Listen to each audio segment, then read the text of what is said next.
Hey, good afternoon, everybody. This is Rob Shumay, and I am without Coach Ed Warner today.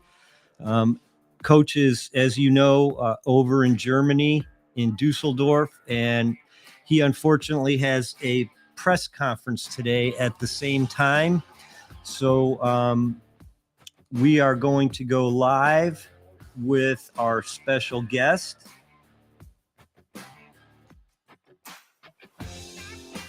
Kelly Elbin, longtime associate with the PGA. Uh,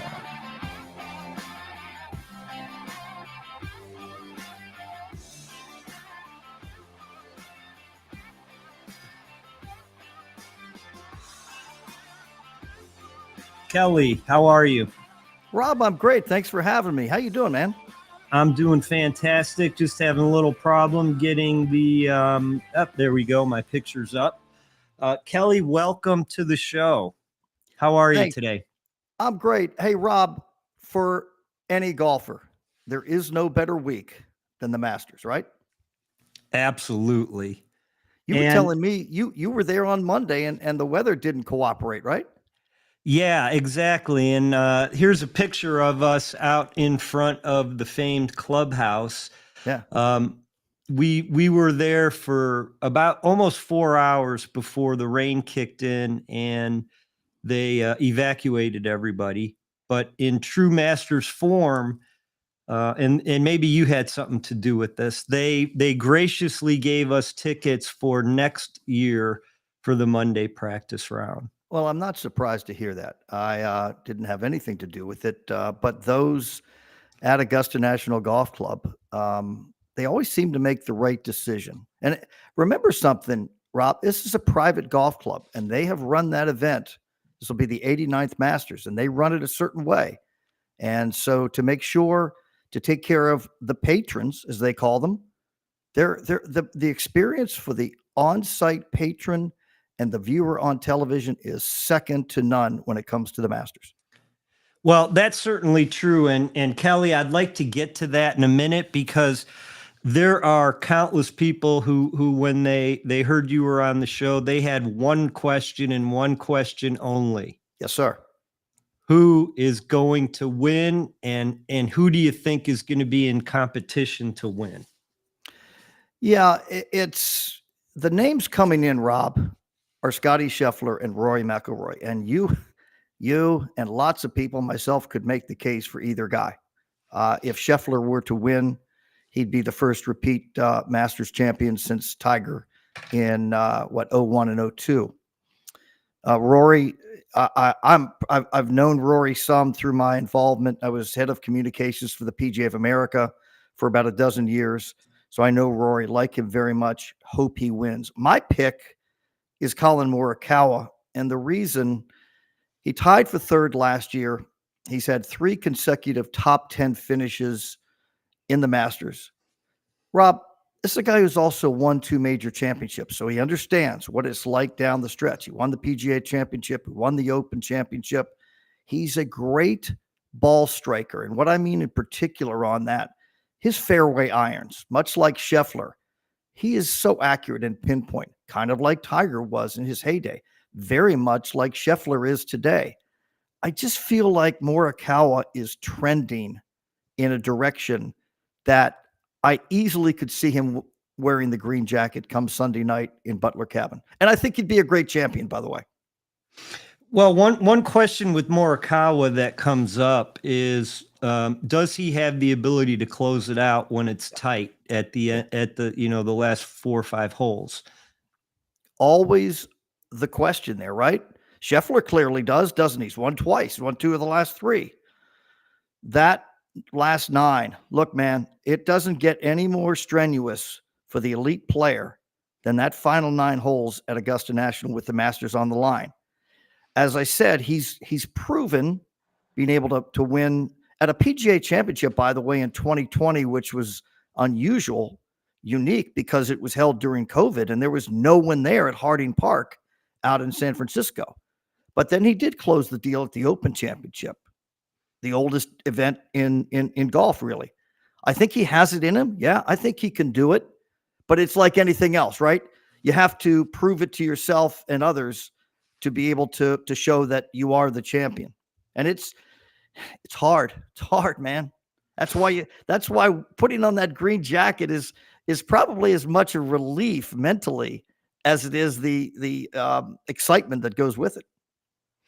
How about somebody maybe as a long shot? Is there anybody you view that might not be at the tip of everybody's tongue, but someone that you might think we should keep an eye on? Russell Henley, who went to Georgia, has been a model of consistency on the PGA Tour. I'm not sure exactly of his record at the Masters, Rob, but I know that he's the kind of very patient guy that you cannot allow ebbs and flows at the Masters, and he's someone I would absolutely think would be up there. The other guy that comes to mind, and while he's not a dark horse, and this kind of, we talked earlier, Cam Smith of Australia. Now, Cam Smith is one of 12 players from the Live Tour who are playing in the Masters. Well, we haven't, unless you're really watching Live Golf, which I'm not. It's nothing against them. I just am not. I don't know how he's, quote, trending. I know he's not playing particularly well, but I know he's played very well at the Masters. And he very much, like Morikawa and Scheffler, is a terrific iron player. He's had good finishes at the Masters. Cam Smith, quite honestly, I'd be shocked if he wasn't in the top 10 at the end of the 4 rounds. I don't know that he'll win, but he's too good not to be there, and his track record's too good. Awesome. Well, we're gonna check back next Sunday and next Monday and see how those picks came out for you. You mentioned one of the traditions, which is the green jacket. Yeah. It's interesting. They don't get to keep that jacket, do they? No. In terms of their possession. They don't. But what's really cool is the winner gets to wear it and take it pretty much anywhere he wants to go for a year from the time he wins the Masters. So you'll see, like, for example, Scotty Scheffler might be and may have been at a University of Texas football game, right? And think about it. Even if you win the Masters, just to go into like a local restaurant or somebody wearing the green jacket, how cool would that be? But unbelievable. I know, but they keep a very close watch on that in terms of Augusta National is, they pretty much tell the winners, just don't be silly in things you do. Don't put yourself in bad positions. But once that year is over, they take the jacket back, and then you are only allowed to wear the green jacket on the grounds of Augusta National during the week of the Masters. And so the Champions Dinner that was held last night, Tuesday night, everybody's decked out in that green jacket. Man, you talk about something that how much of a prized possession is the Masters green jacket? Is there anything more prized for golf outside of a trophy? I can't imagine there is. No, I wouldn't think so. But with that jacket that they're allowed to take for a year, has there been any Stanley Cup moments out there that you had to address during your 12 years with the PGA? Not necessarily. Now, the PGA of America, that I worked for, oversees the PGA Championship, which will be played in May, and also the Ryder Cup when it's played in the United States. So I didn't have any direct involvement with that. Again, the powers that be at Augusta National, they pretty much make sure that the guidelines that are set forth for where a past champion might go would be followed. I don't know. Frankly, being a big Washington Capitals fan and having followed Alex Ovechkin and him breaking Wayne Gretzky's record with the 895th goal, I'm a much bigger fan of the craziness that does go on with the Stanley Cup, of the beer and the wine and whatever it might be, or that to me is a lot of fun. I think there's only so much you can do with a green jacket. True. But, where you wear it and as you're representing Augusta. But, yeah, another tradition, Jim Nantz, has he become, in your opinion, as much of the Masters as any other part of it? He has. He's the one who coined the phrase, a tradition unlike any other. Rob, I co-host a weekly podcast called Musings on Golf, along with a gentleman by the name of Bob Bupka. Bob's been covering golf for many years, and we've had great guests, and kind of like what you and I are doing now, it's very conversation-based. We've had Jim Nantz a couple times. We've had Lee Trevino, and we've had Gary Player. We had Xander Schauffele on the week that he won the Open Championship. And when we talked with Jim last year, he told us a couple of stories that I think merit kind of why he is so invaluable to the Masters. The first one being his very first Masters, Rob, was 1986 when Jack Nicklaus won his 6th green jacket at age 46 and the emotions that went with that. And Jim, it was his first year. He wasn't in the tower at 18. Pat Summerall and Ken Venturi were still the standard bearers, if you will, for CBS Sports. Jim was on the 16th tower. And when Jack made birdie at 16, Jimmy famously said, "The bear has come out of hibernation." All right. So the way the Masters concluded, Jack beat, memory serves, he beat Greg Norman and Tom Kite by a shot. But there could have been a playoff. And had there been a playoff, they very, very well could have gone back to the 16th hole. So Jim Nantz had to stay in the tower there until everything was done. So he told Bob Bupka and me the story that once it was over, and again, he was all of 26, I believe, at the time. And he came down from the tower there at 16. He's walking back to the compound at CBS Sports. It's a pretty good walk. And he sees this golf cart coming towards him from a distance. And the closer it gets there, he recognizes that it's Ken Venturi. And Ken Venturi pulls up to him and says, "Jimmy, you need a ride." He said, "Sure, Mr. Venturi." He's 26. He's not going to say, "Sure, Ken." He said it was kind of like my dad, coming to pick me up. And so they started back, and he said that Venturi said to him, "Jimmy, this is your first Masters. I know you're really good. I could see you doing, 50 of these." And he said, "Well, I appreciate that. That would be an honor." And then he said, he looked at me and said, "You might do 50 of these, but you will never have a day like what you saw today." And it was just like so cool. I think Jim Nantz, Rob, I don't know if there's any better storyteller in sports than Jim Nantz. For goodness sakes, all the years doing the Super Bowl, during the NFL games, all the years doing the NCAA tournament, all the years during the Masters, the PGA Championship, PGA Tour events. He's kind of the voice of our sports lifetime. Absolutely. And that 50 years and 50 years is not quite relevant, is it? Well, he also told Bob Bupka and me about, he told us that when we talked to him on Musings on Golf last year.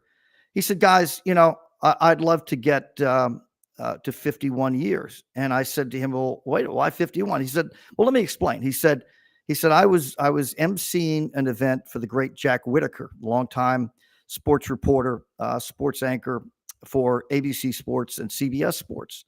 And Jack has since passed away. But he said, I was emceeing, and I mentioned to Jack that I'd like to do 50 years.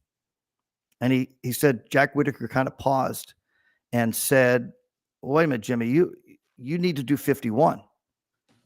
And he said, "Well, what's the significance of 51, Jack?" And he said, Jack looked me in the eye and said, "Jim, your 51st Masters would be the 100th playing of the Masters tournament. And Augusta National and fans of golf everywhere will want you to be calling the action on the tower at 18, and you certainly will want to be there." And it was like this, it was just really powerful stuff to hear. And so sure enough, Jim announced, I think a week ago, that April of 2036 is his target. That's 11 years from now. That would be the 100th playing of the Masters. And what a celebration that would be. I mean, I don't know, Rob. I've known Jim a little bit, but he always treats you, I think, kind of like Mr. Palmer did. He always treats you like he's known you for a long time. And that's the mark of I think is a great guy, in addition to being a terrific announcer for for such a long period of time. Yeah, and it's nice that someone whose persona seems to be that guy that you're familiar with, and Yeah. maybe it's just because we've heard him across so many sports for so many years, but it's nice to hear that someone like that is that way in person. The way we think of them It when we is, hear their yeah. voice. And Rob, I'm a big sports guy like you are, and I'm lucky. I was a statistician for the Redskins for their radio network for 3 seasons. Been a longtime fan of the team, and I'll always follow the NFL. But there is something to be said about golf. There is something to be said about and you can feel it, Rob. You could probably feel it this even Monday in your abbreviated time at the Masters. The history of the game, how cool it is to be in that case, one of the cathedrals of golf. But the people who make it up, the Arnold Palmers and Jack and the Trevino and the personalities of the game. It's such a cool. It's a very hard sport to play, but so many great people who play it. True, and I think in my short time there on Monday, that attitude permeates down from the top through all of the representatives that were there. I've never been to a sporting event, as you alluded to, where people were so helpful and friendly and polite throughout the whole course.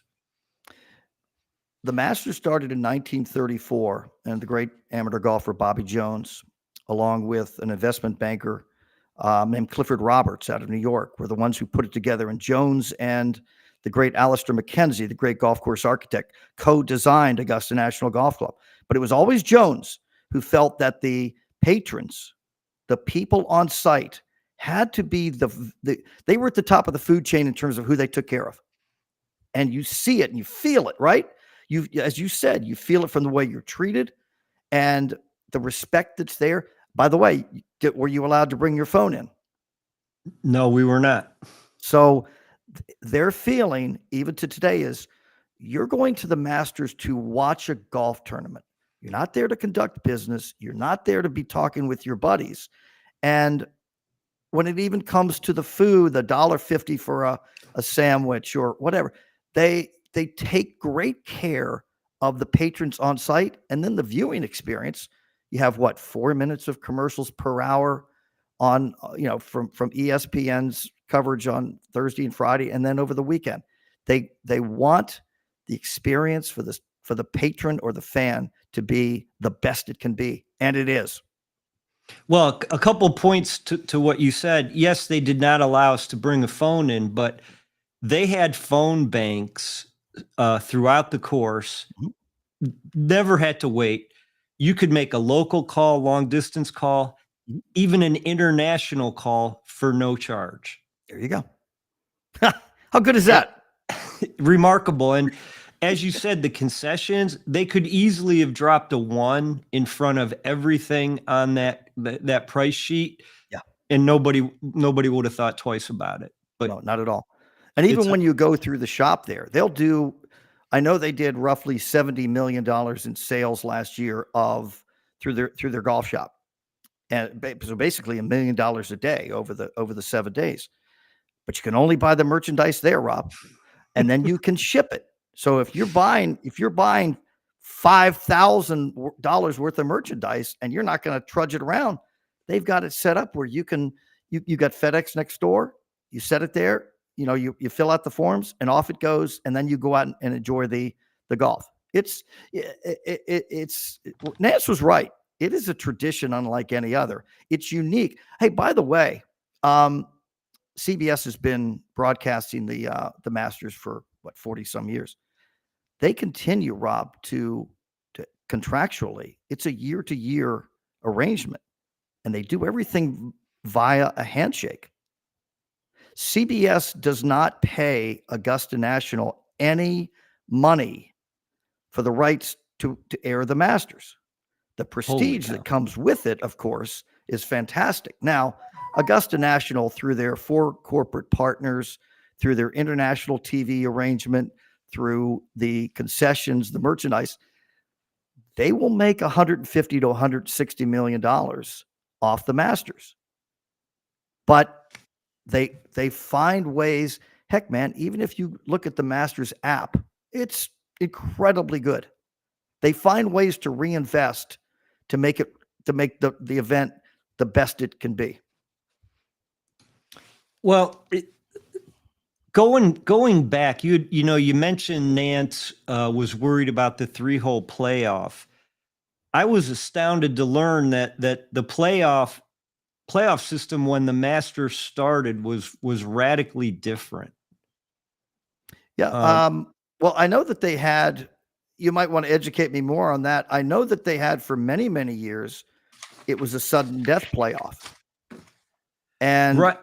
and I was, whereas if you were tied for the U.S. Open, it was an 18-hole playoff the next day, or the PGA Championship, there was a aggregate number of holes, and I think that they've now, haven't they gone to that in terms of an aggregate number of holes at Augusta National for the Masters?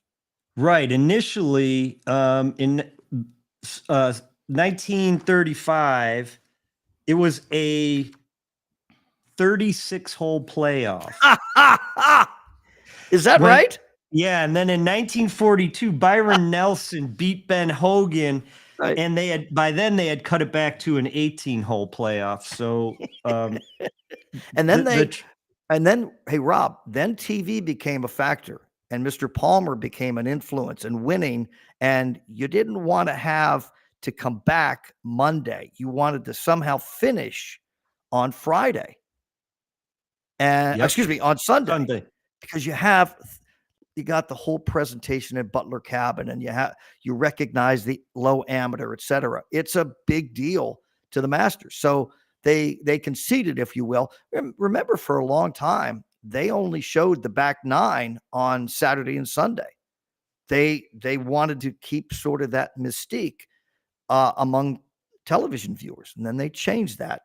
But I think the fact that they only have 4 minutes, as I mentioned earlier, 4 minutes of TV or of ad spots given hour, man, if you're on your couch to watch the Masters, you never leave your couch because the golf is continuous, right? It's awesome. Amen. So let's talk about the course itself, because I don't know how you feel about it, but it looks amazing on TV, but when you see it in person, it's radically different than what you see on TV. Couple of examples, Rob. Like, did you get out to 18? Yes, we walked up 18. And you walked up, didn't you? Yes. I mean, that incline from the fairway, that big bunker in the middle of the fairway up to the green, it doesn't show up anywhere near on television as to how much of an angle that is, right? Exactly. And I put a chart up here that shows that the estimated amount of distance that they walk is about over 5.5 miles. Yeah. And as you said, that elevation though isn't just on 18, is it? Not at all. I think the first hole, for example, you just go on one. It's the fairway is much higher than you might think it is, right? Conversely, number 2 is very much of a downhill hole, and I'm not sure you see as much of that on television. The ball, that's why you have guys, if they catch the right part of that right side of the fairway on 2, that ball will kind of slingshot, and it gives them an opportunity to go for the green in 2. A couple of things that I like personally. They made there were a couple of holes that they redid. You know, they certainly Tiger proofed it with making it, quote, longer, right? And they did. But I think there were holes that were almost too easy for those guys. Number 7 is played as a very short par 4 for a long time. They stiffened that hole. They made it longer. They made it tougher, and it's a better hole, right? 9, my gosh, you hit the, again, talk about not being able to see it on TV. The back of that green, you can't be above the hole on that second shot. It's so slick down the hill, right? And then they haven't made a lot of changes there, but they've done enough to address the fact that guys simply hit the ball. When you see guys carrying it 315, 320, I mean, you have to do something. So they pushed the 13th tee, the par 5. They pushed it back. They had to. You can't have guys on a great par 5 hitting driver 9-iron. That's not the way the hole was meant to be played. Right. And then even if you get the ball into the fairway, I was hard pressed to find any level ground on the fairway. That's what struck you, didn't it? You Yes. didn't anticipate seeing that, right? No, not at all. Yeah. And so it makes a great golf course that much harder because I don't know, Rob, if you're not being rewarded with a good drive. It's just that, as you said, everything you're a little slanted. It's not a flat lie. So if you're Right. hitting, you're trying to knock it on in 2 on the second hole, or trying to knock it on in 2 on the 8th hole, and you've got a little bit of a funky lie, that makes it a lot harder. But that's sort of the nuance, I think, that comes with having played the golf course a lot. That's why you see guys win a lot. Like Bernhard Langer it's going to be his final Masters at age 67. It's going to be his 41st Masters. Well, he was at age, what was he, 5 years or so ago? He set the record for all time for age in terms of making the cut, because he's played the golf course so much and he knows how to play it. Is that why the practice rounds, are so popular, both with the players and the fans at Augusta, as they are compared to other courses? I believe they're popular because people want to see Augusta National Golf Club. No different than what you did today, right? Or on Monday, rather. You want to see, you want to understand how it shapes up from what you see on TV, and be able to say, yeah, I spent a day at the Masters and I saw things that I didn't anticipate. And how cool was it to have a pimento cheese sandwich? Oh, and then, right. And then today with the par 3 tournament. So you've got 2 practice rounds where guys are super focused. And then the latter half of today, starting at noon, they're out there with their kids, their wives, and they're hitting, and everybody's having a great time on this immaculately groomed par 3. So unbelievable. If they've got it figured out. And then, of course, with Jack and Gary and Tom Watson starting it on Thursday morning, and the emotion that goes with that, boy, if that doesn't bring a tear or two, if you're a longtime golf fan, then you're hard pressed to get emotional with the game. Exactly. And, let's say you're able to hit your shot, you get into the fairway, you put it where you want. Kelly, the greens are unlike anything. It's almost like it's worse than a putt-putt course. What struck you? What amazed you when you saw those? Was it the size, the undulation, or a bit of both? Well, the greens are, to me, you saw, like, I have the picture up here. I think this is Right. the 12th, right? Or 14th, excuse me. 14th. The 14th is the only hole in the course that doesn't have any bunkers on it. Right, but it's an oceanic green. When you look at those waves up there, Yes. And again, Kelly, looking at it in the picture, you look, oh yeah, that looks kind of hard, but we moved down to eye level at each green to take a look at it. Oh Lord. I know, right? So go ahead. I know there have been a couple guys that have won the Masters with their first attempt, but Rob, just based on what you saw, you've got to know that golf course, because it's not just 14 green. It's so many of the greens. It's at a premium in terms of where you hit that second shot. If you're above the hole in certain situations, if you're certain part of the green and other times. The third hole is a classic example. The third hole is a distance-wise, it's 380 yards.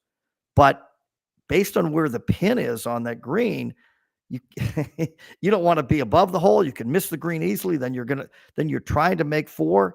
There's so much to know about that golf course. And that's what I keep saying. The seasoned players, that's kind of why I like Morikawa in a way. He's played, I think this is his 7th Masters. He made the cut in all 6. Now he knows the golf course. Now he knows he can play down the stretch. But to your point, at first sight, it's dramatically different, isn't it, Rob, than what you see. Television kind of doesn't do it justice. Right. And when you see a guy who maybe has an 8-foot putt and then ends up 56, 60 feet away on the second putt, when you see the greens in person, you can understand how that happens. So Seve Ballesteros one year 4-putted. And the question that was asked afterward was, Seve, how did you 4-putt? And his classic response was, I miss, I miss, I miss, I make. Right? But it can here's a guy who won the Masters several times 4-putting one of the greens. I can't remember what green it was, but nothing should come as a surprise. The greens are lightning fast. They always say, they're championship speed. I know when I was with the PGA of America, when Kerry Haig, who lays out the golf courses for the PGA Championship, would be asked, well, what's it running? What's the stimp saying? What's the speed? He would say it's championship speed. Now, championship speed could be 13, but whatever it is, it's really fast. Now, here's and the thing about it is you have what I call the oceanic or the wavy greens. I like and then that. Here's an example of 10. Yes. Which is, Falls it's just tilted. I mean, correct. And you could see, if, like you said, if you're above that hole and you tap it, you could end up rolling right off the 10th all the way back down into the fairway for 50 feet at least off the green. There can't be any more brutal 3-hole stretch in golf, period, than 10, 11, 12 at Augusta National. 10 is, I mean, you're way up high on the tee, you hit down, but you typically always have a long second shot into that green where the ball can fall off. There's just a lot going on there. If you come away from that making 4, you're really happy. Then you step on the tee at 11 with that water lurking on the second shot. You see so many guys bail out to the right on the second shot because they don't want to pull the ball into the water. So, man, if I could just make 4 there, then you go to 12, the great par 3, and did you stand down there in Amen Corner? Oh, yeah, unbelievable. Well, it is kind of a cathedral feeling, isn't it? Number one, right? Yes, absolutely. And the guys are looking up, and the trees are trying to get a feel for the wind and what it does. And 12 is it's not a long hole, but you've got that bunker in front. You've got this little green. And man, if you could just make par there, you're happy. So yeah, there's so many. It's like any great golf course. There's no bad holes out there. They're all great. And the finish, I keep going back to Vern Lundquist when Jack won in 86 and the yes sir putt on 17, right? It sets the state. Augusta National, through those finishing holes, sets for the drama that always seems to come through, that always transpires on Sunday. Well, and a couple points that you made here, like on 10, just to put into perspective for people, you talked about the difference in the elevation between the green and the tee. If you set the Statue of Liberty in there, she'd have to have 5-foot high heels on. There you go. That's how much of an elevation change there is. That's fantastic. And you mentioned 12. Yeah. It's, I think, 180 feet is the elevation change. Okay. Niagara Falls is 176 feet tall. Again, and until you're there, right? Hey, let me add a couple of other things. You and I talked about this as we were kind of getting to know each other before the interview. I'm a very lucky guy, Rob. My father, a gentleman named Max Elbin, was the head professional at Burning Tree Club outside of Washington for 50 years. He taught presidents of the United States to play the game from Eisenhower through the first George Bush. He was the president of the PGA of America in the late 60s when the tour players split and formed what they later called the PGA Tour. But my dad was also on the rules committee for the PGA Championship and the Masters for about 25 years. And one of the years I was there with him at Augusta, he said to me, he said, Kelly, way before the TPC courses were invented, Augusta National, without calling it that, was a stadium course, and he was spot on. And 12's the classic example, right? You Yep. stand there behind on that hill behind 12. You see the second shot coming in on 11, the tee shot on 12, the par 3, the tee shot and the second shot on 13. You can sit on we were chatting, you could sit on a bank below the 6th tee, which is a par 3. You can watch the ball coming over your head on the par 3. You can watch over to your right, 16, the players playing there. You can watch them teeing off on 17. And there are a couple of other spots on the course. But it was designed very much, again, to make it a place that certainly people get to know every year, right? As spectators and patrons. But you make it as enjoyable for them. If they want to just sit in one spot, if they want to stand behind 12, for example, they can soak in so much action, man, over the course of just one day. Absolutely. And again, I just think for listeners and viewers to understand, you said they're teeing off over your head. Yeah. Right. So when they show that, by the way, on number 6, the tee on number 6, the par 3, it's an elevated tee, and you don't really see it, but there's a bank below the tee. Now the players don't see the people sitting below the tee. So it's not like, but you're sitting underneath. So essentially the ball is being teed off over your head, so you can see it land on the green on number 6. And I do think it was likely designed that way to give the spectator an opportunity to enjoy multiple holes. It's like when Bob Jones, one of the things he wanted, the concessions that I would hope you had a pimento cheese and maybe a chicken sandwich. But Bob Jones, it being in Augusta, Georgia, Rob, he wanted it to have the feel of a Southern picnic. And that's exactly what it is, right? And if you want to get a beer, it's not a Budweiser or a Miller Lite. It's a domestic beer. It's a foreign beer, if you will. The Crow's Nest. And then you have, so the Crows, exactly. So they hit it all in the right spots every time.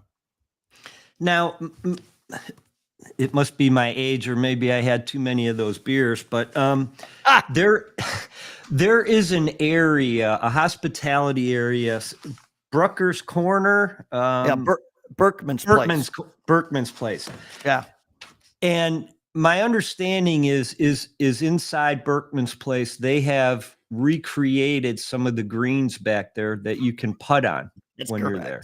That's correct. I haven't been in there. Now, remember, Augusta National was a plant nursery, and so Berkman's owned that land. And they created, again, they've got a lot of money, Rob. They can do with it what they want. And so they decided, and it's off of the 5th green, they decided to create this massive, very high-end place that's called Berkman's Place. Yes, great dining. It has, I think, a couple of simulated greens. I'm not sure of the price on that, but it's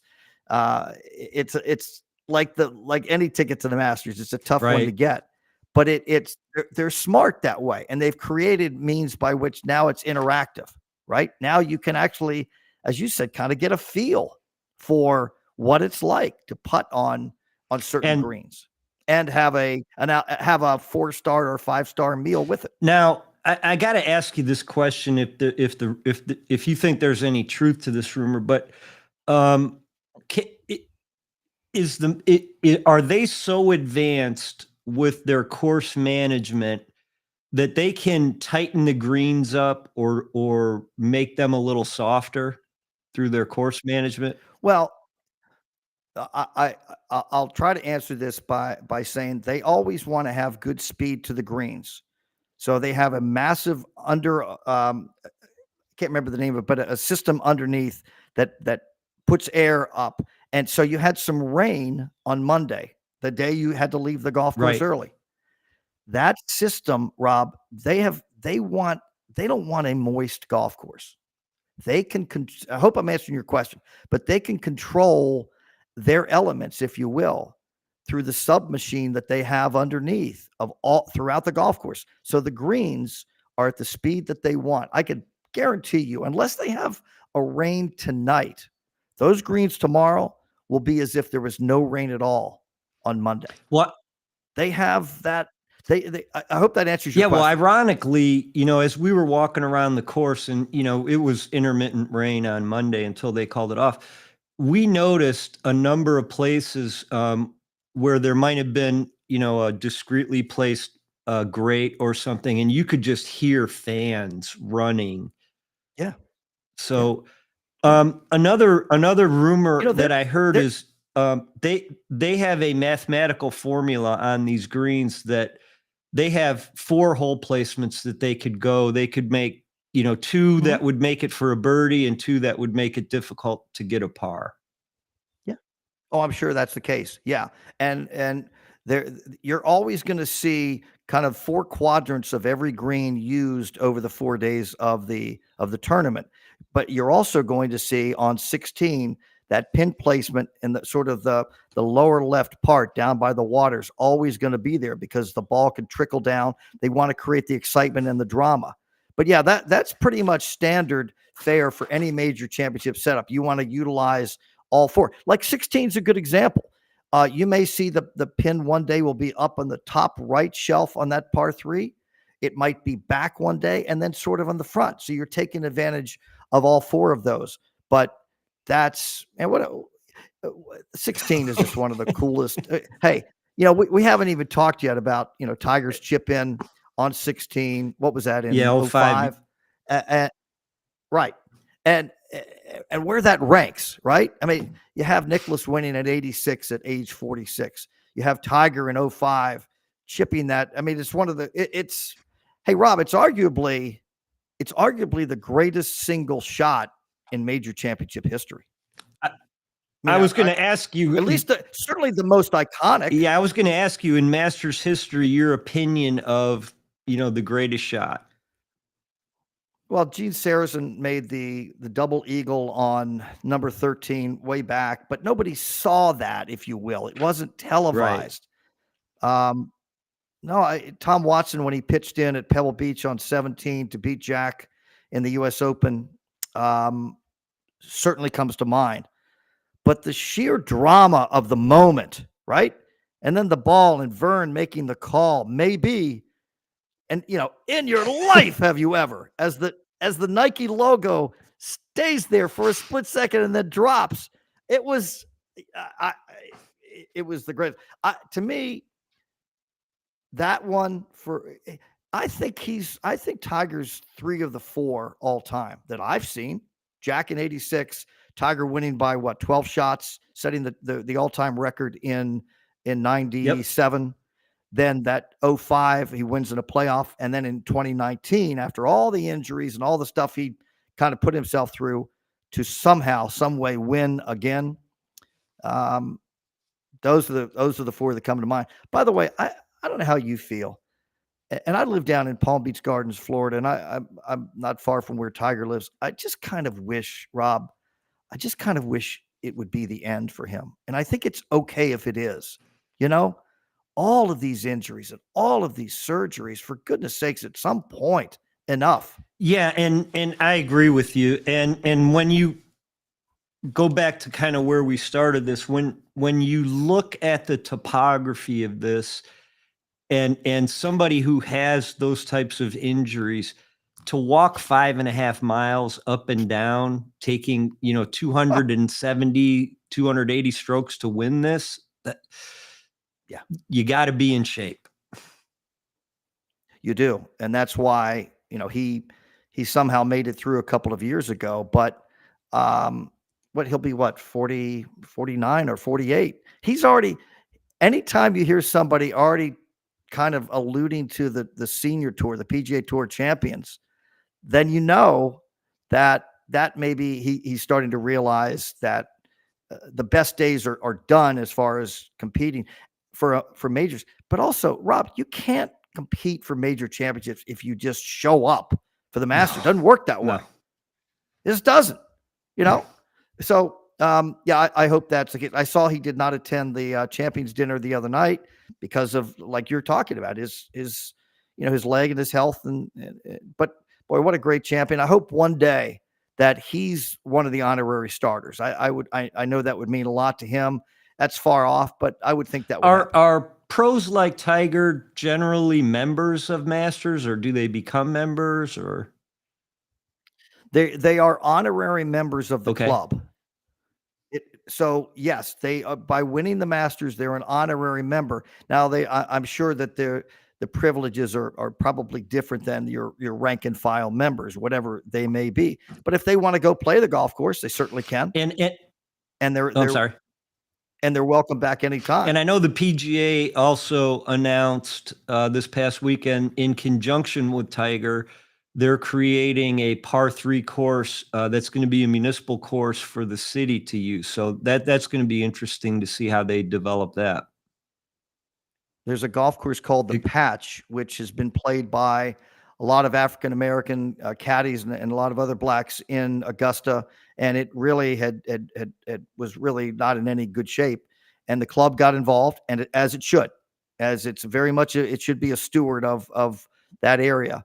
And I know Augusta National also, with all the terrible storms they had, they really helped with the cleanup there, which was great. But yeah, Fred Ridley, who's the chairman of the club, they've signed with Tiger to have him do a golf course there at the Patch. That's as it should be. That's great. That's kind of where I keep up. I don't think anybody's perfect, and Augusta National's had a lot of warts through the years. But you look at the drive, chip, and putt event that they have with the kids on Sunday, the Augusta women's the amateur event that they have on Saturday. It's a celebration of golf. That's so cool and so. Hey, a couple things. Going back to that Tiger shot in 05. People forget that was up against the cut of the grass too. Yep, and exactly. For him to make that was, like you said, it's maybe one of the greatest golf shots in history. So he's standing there with Steve Williams, his longtime caddy, and they are analyzing every inch of where to hit it. But you're right. It wasn't a clean lie at all. So the degree of difficulty was that much more. And he picked the spot. By the way, Steve Williams has a new book out. I've got a copy of it nearby. Together We Roared, it's called. And I've read some of it and hoping to get Steve on our podcast at some point. But you look at the track record the two of them had for all the major championships they won, and to be able to work with someone in the moment on a shot like that was masterful. I just want to share something with you that I saw about the difference in their abilities, because I think a lot of people may underestimate it. But Jose Luis Ballester, one of the amateurs, we saw him we saw him play 10, and he got to the green, and instead of going to putt where he went down into the sand trap, Kelly. He dropped ball after ball, hitting it out of the sand with a spin that sent the ball from right to left on an where it was uphill. Yeah. He's doing things that you're not used to seeing, number one, right? But also, wasn't that cool? It's kind of like a tournament inside a tournament in the preparation that these guys have, Rob. And he's preparing himself that, okay, if over the course of the 4 days, if I hit it into this bunker, I got to have some kind of a feel for it, right? And you see guys putting to different spots on the green, not necessarily to where the flagstick is, because they're preparing, they're looking ahead, they're thinking, okay, where they're going to put it in round 1, round 2, etc. It's very much kind of a science. They are, in his case, he's an amateur, but most of them are professionals. That kid is long, by the way. He's good. I mean, he played a practice round with Olazabal and I think with Sergio, and they were singing his praises. That kid could really play. Like he went to Arizona State as did John he did Rahm. go to ASU, but you're right. It was interesting to see at practice. They would take a shot at a putt toward the hole where it was already placed, but their caddy then would put 2 or 3 other markers down for them to aim at. Yeah. It's a true practice round. It's true. It's almost like a preparation round. You're preparing yourself and thinking strategically, this is where I think it's going to be, or on Thursday, whatever. But I'm not just out there playing a practice round to that particular hole. I'm preparing myself for the entirety of the 4 days. And it's cool to watch it, right? You typically watch an event on TV and you just see guys hit a drive, hit a second shot, hit a putt. Here it's much more calculated, and you can learn some things. Yeah, it was remarkable to see. A lot of times before they chip to the green, they would walk up and like basically point to the spot, or they tap their club down like they need to hit it here. They talk to the caddy, and they go back and they hit it within a couple inches of that spot. Yeah. Okay, so you asked me at the start who I think is going to win. I said Colin Morikawa. Rob, give me your pick. Wow. I'm certainly not as deep an expert in golf as you are. But I just think there's that magic is going to come down to the two favorites. I think it's going to come down to a Scheffler, McIlroy. I think McIlroy's been playing a lot better. He has been. Scheffler's past his hand injury now. We saw him at the practice tee, and he was doing anything that he wanted to do with the ball. So right now, I don't think anybody can beat him when he's on his A game. Hey, hard to bet against. I agree. Hey, by the way, when you watch those guys practice, for a long time, golfers were anything but athletes, whether they were smoking cigarettes or they were heavy. Those guys are athletes, aren't they? I mean, they're cut. They're in great right? Almost to a man. Absolutely. Yeah. Some of the size was surprising, both in terms of some being much, bulkier and muscular than I thought, and then some being a little thinner than I thought. But their ability to generate club speed is out of this world. It really is. Hey man, this has been a great pleasure. I'm so honored that you asked me to join you. Sorry that Coach couldn't make it, but hey, I appreciate it, and hopefully we get to reconnect soon, maybe after the Masters, to do a breakdown of what occurs. I would love that. Let's just hope that we have 4 great days of weather, and we're going to have great golf, and I know people will enjoy it. It's all the build-up's always great, and then it's kind of sad when it's over. And you realize, man, I got to wait another year for the Masters, but it's the best week in golf. I appreciate you. I appreciate your time, and thanks again, and hope to see you soon. Thanks, Rob. Had a good blast. Bye-bye. Thank you.